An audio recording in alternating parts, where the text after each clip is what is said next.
begitu. Ini juga menarik ketika ada sahabat Syiar juga yang bertanya kepada saya seperti itu.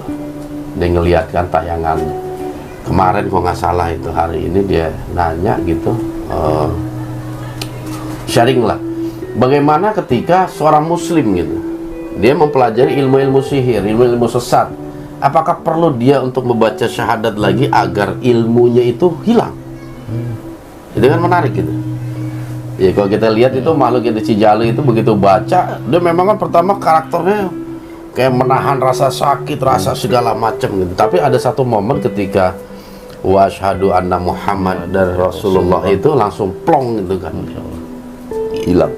Nah bagaimana kalau kita misalnya seseorang memiliki ilmu yang dilarang dalam ajaran kita, membaca 2 kalimat syahadat, mengulangi baca 2 kalimat syahadat, apakah ilmunya itu juga sama bisa langsung hilang di saat pembacaan 2 kalimat syahadat? Siapa yang bisa jawab? Tidak semudah itu Ferguson. Semudah itu Ferguson. Gimana Ferguson?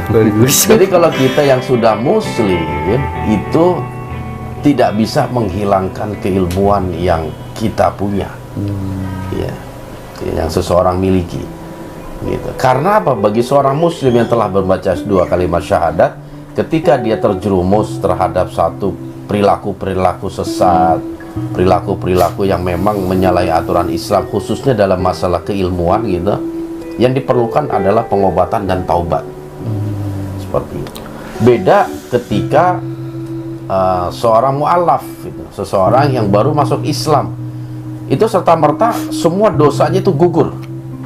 Gitu. Kalau ente muslim baca syahadat gak akan gugur itu. Karena dia muslim, Karena udah muslim. Karena masuknya dosa. Ya kalau ente mau ngilangin dosa harus taubat. Beda yang belum muslim. Kalau dosa ente mau diampuni sama Allah, ente harus syahadat. Gitu.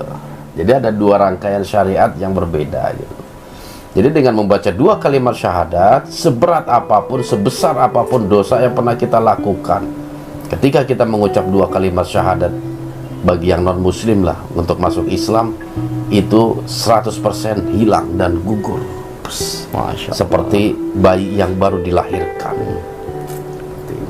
Nah bagi yang sudah bersyahadat, ketika dia melakukan keingkaran, dosa, kemaksiatan dan lain sebagainya, bukan baca syahadat lagi, tetapi istighfar dan bertaubat pada Allah Subhanahu wa ta'ala.